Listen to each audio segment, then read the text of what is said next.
2 seconds to go. This will be the last play of the first half. Pastorini fires deep. This will be right into the hands of number 44, Richmond Flowers. And the clock is gone, and the Giants intercepted 4 passes. What a way to end the half for Don Pastorini. Well, hello! Thank you so much for taking time out of your day to check out this video. And welcome to the Gridiron. And before I get started, I just want to say thank you so much to everyone out there who's been watching my videos. Thank you. If you can give this video a thumbs up or maybe leave a comment below or possibly even share this video, it would mean so much to me. But at least anyway, thank you so much for just taking time out of your day to check out this video. Thank you. Well, woo, huh? Another New York Giants football game in the books. Thank God. We only got 4 more left to go, guys. The bleeding's almost over, right? And 4 more weeks, 4 more games. We can stitch stuff up, and the bleeding will stop. Till at least next year, anyway. Yeah, obviously there was a lot, far more worse than it was good. But, you know, I mean, when you're down 37-7, it's hard to find much of anything good. But at least, you know, they didn't give up. You know, they got it back to 37-21. They recovered the onside kick. They had the ball. You know, another touchdown. You know, they would have had to get another touchdown, another 2-point conversion, covered another onside kick, touchdown. You know, so I mean, the odds of them winning there at the end were very, very slim. But I mean, so the interception that Glennon wound up throwing bounced off the Shepherd's hands, I think. So, you know, it's pretty much a foregone conclusion when that happened. But I mean, at least they fought. I mean, it was 37-21, and they fought back. But yeah, the Giants had, you know, there was some good. I'm going to go over some good and the bad throughout the presentation here. The Giants had 135 yards rushing on 26 carries, 5.2 yards a carry. You know, pretty good. But it seemed like, unfortunately, it seemed like a lot of that was kind of like in garbage time when the Giants were down by like 30 points. You know, I don't know. I guess they figured the passing game was just not working. It was not going to work. So I guess maybe they're trying to outsmart the Chargers. The Chargers are hanging back for the pass, so the Giants, so let's outsmart them. Let's run the ball. Down by 30 points, I guess. I don't know. I guess they figured they can get, you know, I mean, there was a couple nice runs in there by Saquon and Devontae, you know, not bad. I guess they figured they could get 4, 5, 6, 7, 8, whatever yards on maybe on a carry, then having Glennon drop back there and trying to pass the ball, I guess. So, but I mean, you know, it's nice to see the rushing yards there. Saquon had a couple nice runs and all that and everything, but you know, a lot of it was pretty much in garbage time. Now, the 9 different Giants caught passes, which is pretty good. But Glennon only completed 17 passes, and unfortunately, 3 of the passes were completed with a Saquon. Devontae Booker caught 4, and Elijah Penny, touchdown! He had 1. So out of his 17 completions, 8 of them went to the running backs. So that's not too special. Kyle Rudolph had 2. After Kyle Rudolph was like 3 minutes to go in the first quarter, got that 60-yard reception. It was like nada the rest of the game. He had two receptions in the first, 12 minutes of the game, and after that, nothing. Kenny Golladay, first play of the game for the Giants, caught a pass, and the rest of the game he had 1 reception. I mean, Kyle Rudolph had 2, Sterling Shepard had 2 receptions, Kenny Golladay had 2 receptions, Evan Ingram had 1, John Ross even had a reception, Farrell Cooper had 1, but you know, so it's like the receivers were not really involved at all. I mean, the receivers and tight ends had 9 receptions amongst all of them. Darius Slayton, I mean, he had 3 targets his way. I think that kind of like 2 of them maybe you can consider a drop. One of them was like a back shoulder pass. it was in the first quarter, the Giants had the ball at 3rd and 7 at their own 13-yard line. You know, Glenn goes back to pass, you know, throws the ball. I think it got knocked out of Slayton's hand around like the 35-yard line. I mean, it was nice, you know, Slayton went up, got it right here, and I guess the defender slapped that out of his hand. Looked like he had it, and sure would have been nice. I mean, that would have been a first down, kept the drive alive. Would at least, you know, at least if the Giants would have had a punt, they could have, you know, changed the field position a little bit. It was like Carl Banks was kind of saying during the week. He had like a podcast with Bob Papa, and one of the things he was talking about, he was like, you have to be very intentional upon what you do. You know, we have every play, every possession, every pass. You know, you gotta. He said it two. He said the F word 2 times. He said, "Get it the fuck done." Yeah, when the ball comes to you, you got to make a play. I mean, there's nobody going up and coming down with an unbelievable catch, keeping the drive going. I mean, nobody. I mean, something like that. A nice, you know. I mean, Darius Slayton is just kind of. I mean, what happened to the guy? I mean, my goodness, really, really horrible. The Giants, the turnovers. You know, Glenn fumbled it down 30-7. Right, Joey Bosa just kind of walks right. Well, I didn't walk. He looked like he walked. I mean, Nate Solder. I mean, he had his shoulders turned, and Bosa ran right around him, forced the fumble. Chargers get the ball. You know, short. You know, covered fumble. Chargers ball the other way. They scored a touchdown on that one. They went 41 yards in 11 plays. Scored a touchdown. Okay, I mean, the game wasn't out of reach at 30-7. It was certainly out of reach by 37-7. But you know, turnover right there gave him 7 points. Then Riley Dixon, the incomplete pass went on to Keen Crossan on the fake punt. I mean, like airballed. Not that Keen Crossan was like really like wide open, you know. But if you just throw it over his head, he has no chance in heck of catching the ball. Apparently, what I was reading is that he was having a good week of practice, apparently at least throwing the ball, and it didn't.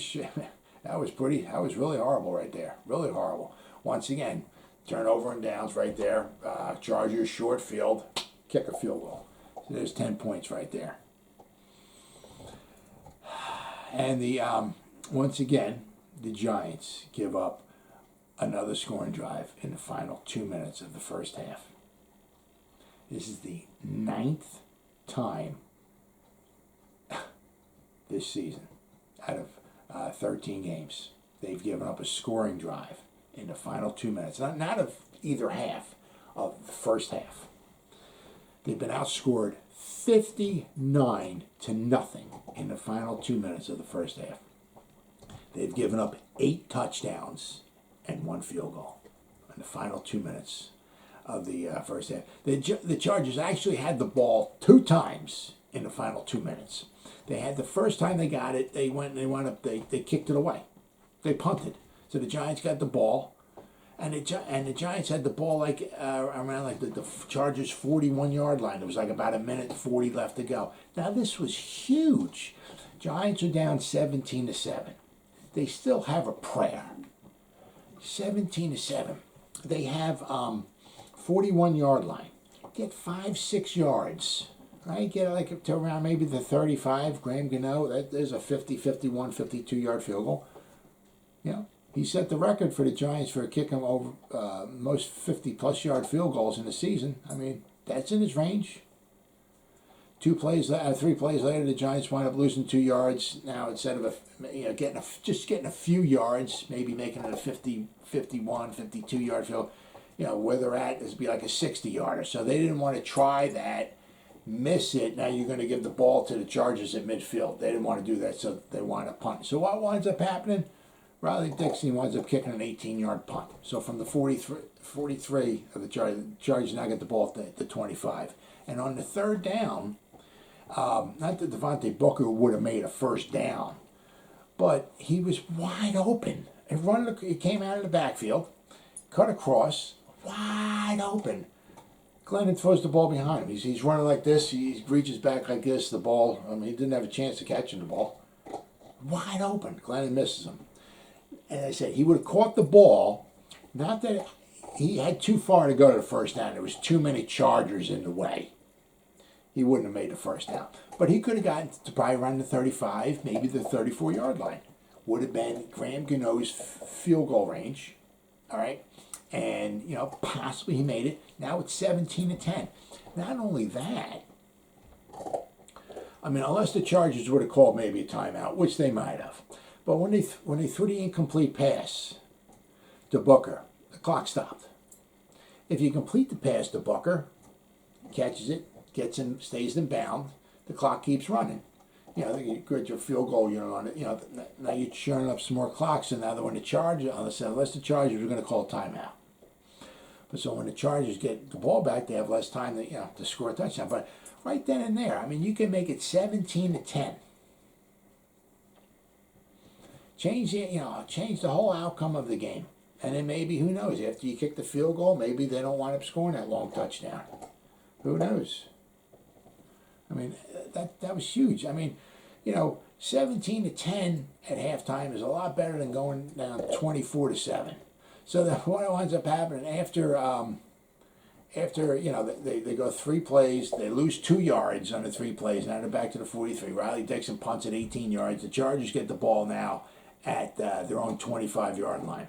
The 4 plays, they go 75 yards in 4 plays in 23 seconds. Jalen Guyton with 59-yard touchdown reception. Now it's 24-7. I'm not saying the game's over at that point, but the game's pretty much over at that point. McKinney was looked like I don't know, blown coverage, or Logan Ryan just didn't get over there. I mean, because like they said, kind of like Guyton went really deep. It looks like McKinney was trying to cover Palmer. Like Palmer got behind the cornerback and he kind of sit down, and like McKinney was kind of like coming up to cover him. And then when Guyton kind of ran past him, it looked like McKinney was, I don't know, going like this, signaling. But it looked like he was like kind of signaling to Logan Ryan, like to take him. So I don't know if he said anything. I mean, you can't hear, but you can see him waving his arm, you know, pointing or something for Logan Ryan to cover Guyton. And by the time Logan Ryan got over there, Guyton was past him. Herbert saw that. He launched the ball about 65 yards in the air. By the time Guyton caught the ball, it was right around the 2-yard line in the end zone, and 24-7.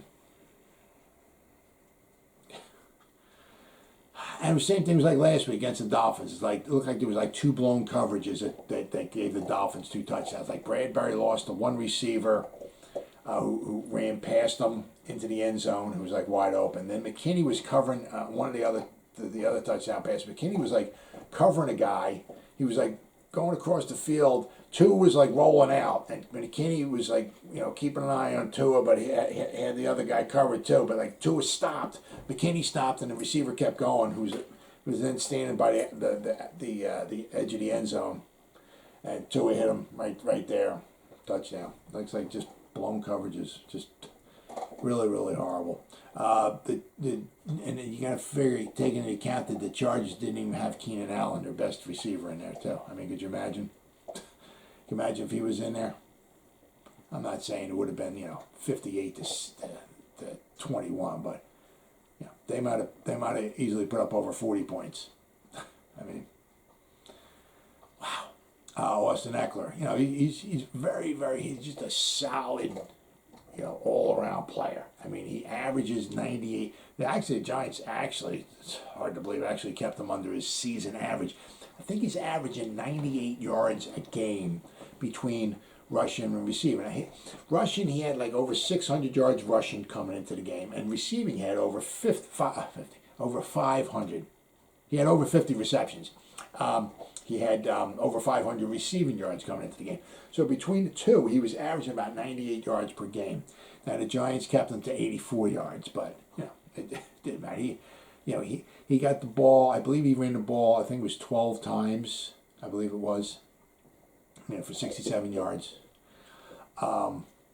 Justin Jackson ran the ball 9 times for 35 yards. Joshua Kelly ran the ball 10 times for 33 yards. They had like 152 yards rushing, 37 carries, 152 yards rushing. I mean, another absolutely pathetic showing by the Giants, their rush defense or run defense or lack thereof, shall I say. Mike Glenn was 17 out of 36, which is like 47%. 191 yards passing, 5.3 yards per pass attempt. Okay, but if you take away the one pass to Kyle Rudolph, the 60-yarder, which happened to be, what I was reading, it was Kyle Rudolph's longest pass reception of his career, 60 yards. But if you take away that one pass reception to Kyle Rudolph, Mike Lennon would add would have threw the ball 35 times for 131 yards. He would average 3.74 yards per pass attempt. 7 is a nice, solid average number. If you go like 8 or above, that's pretty good. You know, 7 is nice. You get below 7, that's starting to get a little weak. You get to 3.74. I mean, even with that 60-yarder in there, I mean, he was averaging really bad, 5.3. I mean, that's really bad. But you take away that one pass, he averaged 3.74 yards per pass attempt. I mean, oh my God, it's so freaking horrible. Now, even down 37-7, you know, I was a little surprised we didn't see Jake Fromm. Now, my video, when I was previewing this game, I was saying that I said maybe you would see Jake Fromm. Maybe. I said if the Giants were down like 31-3 or something like that, like halfway through the fourth quarter, maybe just put him in there just for the heck of it. I mean, you're not blowing the game. I mean, there's no chance of you winning the game. You're not blowing. Just put the guy in there and just see what maybe he can do. Well, they were down 37-7, and he still didn't even put him in there. So, I don't know. I'm not sure. You know, what that tells you, what they think of Jake Fromm. Maybe he doesn't have enough experience yet or doesn't know the playbook enough yet. I don't know. But if you're down 37-7 in the fourth quarter, you know, I don't know. I'm not exactly sure exactly what that's telling you. But I thought there would have maybe saw a little something of him in there. At least maybe one drive, you know. Now, this is of course, with the Giants' wonderful offense, this is the 8th straight game that the Giants' offense has had less than 320 yards of total offense. The Giants, on the positive, the Giants were 3 out of 3 in the red zone, which is really good because they are the worst team in the NFL in the red zone coming into this game. So being 3 out of 3 is pretty impressive. Unfortunately, this game would have been huge if the Giants could have gotten some turnovers. Giants had no turnovers. I mean, the Giants, had the fumble, which led, for a short field, and they got a touchdown. And then the Riley Dixon, instead of punting it, he threw an incomplete pass, gave him a short field, and they, one they got a touchdown and one they got a field, so they gave them 10 points. But I'm saying, but if the Giants could have gotten a couple, an interception or fumble or something, maybe gave them a couple field goal, an interception or something this way, would have tightened the game up a little bit. But once again, this is the second straight game in a row that the Giants didn't wind up with no turnovers. So, I mean, the turnovers last week would have been huge, but we didn't get any. Turnovers this week would have been huge, but we didn't get any. On the bright side, we only had 3 penalties. I think last week we only had 3 penalties as well. So, just trying to look on the bright side here. There's not too much to look on the bright side, but, the Giants were they were 7 for 14 on third downs. They were 0 for 2 on fourth downs, but 7 or 14 on third downs. You got to give them a little kudos there. Unfortunately, the Chargers, I think, were 7 out of 13 on third down. So the Giants defense had a hard time just getting off the field. So it's not, Justin Herbert, man, he is sweet, ain't he? He is good. Now, it's kind of interesting because, like, back in 2004, the Giants and the Chargers, right, they were both looking for the franchise quarterback. Chargers somehow had Drew Brees, and they didn't think he was a franchise quarterback. Not quite sure why, but of course, the Chargers drafted Eli Manning, then the Giants picked Philip Phillip Rivers, and they wound up trading. That was in 2004. Then you go forward to 2019, Justin Herbert was possibly going to be coming out from Oregon. But he wrote like a letter to his college or something like that, and explaining that he's not entering the draft in 2019. He was going to go one more year in school and come out in 2020. But a lot of people were speculating that he might come out because he would be a high draft pick. So if he came out in 2019, when the Giants were looking for a quarterback, the Giants might have gotten Justin Herbert and not Daniel Jones.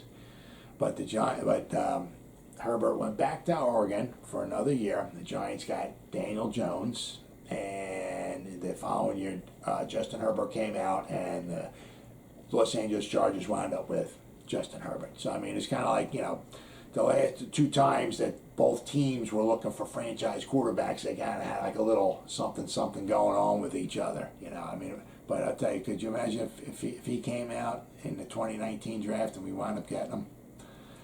Things would be a little bit different right now. I mean, I can't say we're 4-9 now. I'm not saying we'd be 9-4, but we would have more wins than 4 if we had Justin Herbert as our quarterback. He's also the first quarterback, I think I was reading, ever, who in his first 2 seasons in the NFL has 30 touchdown passes. And this is what their 13th game as well too. They're 8-5, so he's got over 30 touchdown passes in 13 games. So by the time I'm sure he'll have well over 40 by the time he plays another 4 games. But so he set an NFL record. Wouldn't it be sweet to have him? And speaking of touchdowns, the Giants scored a touchdown with Elijah Penny, obviously Mike Lennon, and Saquon Barkley. But when Elijah Penny caught that touchdown, this is the 14th week of the season. You have to go back from the last time Elijah Penny's running back. The last time a running back or a wide receiver got a touchdown for the New York Giants, you have to go back to week 7. So between week 7 and week 14 in there, the Giants played 5 games. All right, so 6 weeks went by. They had a bye, so they played 5 games. In those 5 games, they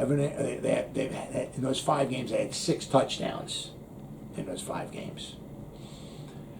Evan Ingram got 2, Chris Myrick got 1, Kyle Rudolph got 1, Andrew Thomas got 1, and Xavier McKinney got 1 running back touchdown. So in those 5 games, our left tackle had more touchdowns than all of our running backs and wide receivers combined in those 5 football games. Our left tackle had more touchdowns than all the wide receivers and running backs combined in those 5 football games. You know how freaking unbelievably pathetic that is? Absolutely unbelievable. Now, the defense, obviously was nothing spectacular. It was a couple nice things here or there. Aaron Robinson and Logan Ryan had a bunch of tackles, but sometimes that's also because the ball's being thrown in their direction. The ball's thrown, the receiver catches it, they come up and make a tackle. Dexter Lawrence had a nice game. I think he was in on like 6 tackles. He had 3 quarterback hits. He had a sack. Azeez Ojulari had another sack, so he's up to 7.5 for the year now. So I think we got ourselves our 1 edge rusher. If we can ever get another one, we could be pretty special on the edge rushers. So we, maybe next year in the draft, maybe we can get ourselves an edge rusher. We have Azeez and we have somebody else. I mean, maybe if Azeez can get like maybe 1 more sack, maybe 1.5, he'd wind up with 8.5 or 9 for the year. That wouldn't be bad. And then maybe next year, if he can get maybe a little bit better, maybe he can get double digits. That would be fantastic. And we get another edge rusher in the draft, maybe somebody in the 1st or 2nd round. And we have 2 edge rushers.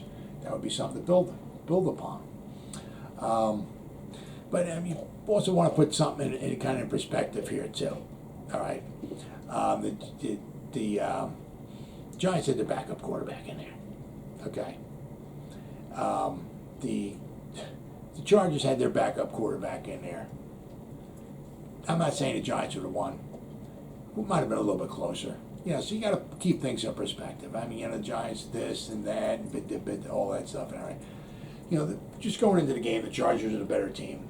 Chargers were at home. The Giants have a backup quarterback in there. If the Chargers had their backup quarterback in there, Giants still might have lost. If it was backup versus backup, Giants still might have lost, but it wouldn't maybe look quite as embarrassing as it did. I mean, you're down 37-7. That's pretty embarrassing. This is also the 7th time this season that the Giants defense has given up over 4. So half the game, the Giants defense has given up over 400 yards of offense to the other team. Now, part of that is also, it's everything's relative. When your offense stinks and you can't stay on the field, the other team's offense is on the field gaining it. You know what I mean? So you got to keep that kind of in perspective too. All in all, it's just another horrible, brutal loss. There's a couple good things to look at. I mean,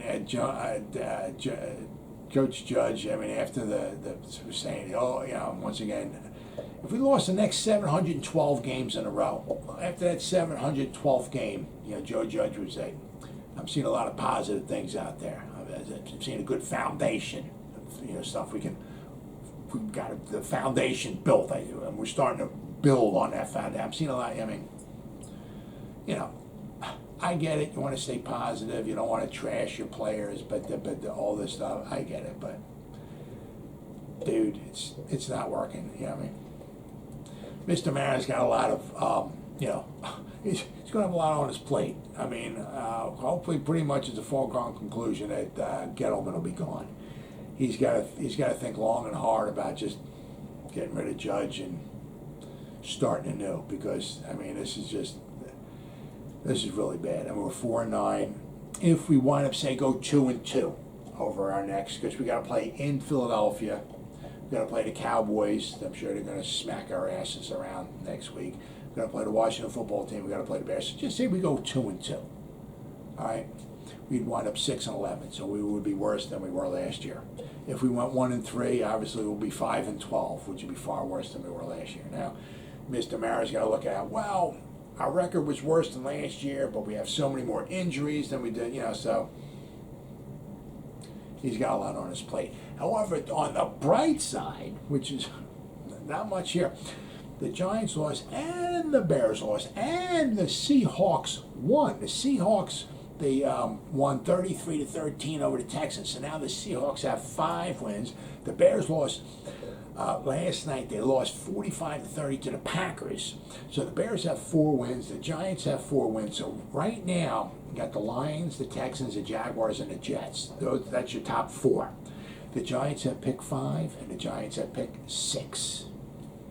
Well, hopefully they do better than they did last pick 6, because last pick 6 was Daniel Jones. But as of right now, with 4 games to go, the Giants have pick number 5 and pick number 6. So with every loss, there's a small sliver of something to be happy about. I know I would much rather have victories, as you guys would too, but at least when they have a loss, at least they're, in a sad way, they're getting a better draft choice, which they need as many good draft choices as they can. Well, as always, guys, thank you so much for taking time out of your day to check out this video.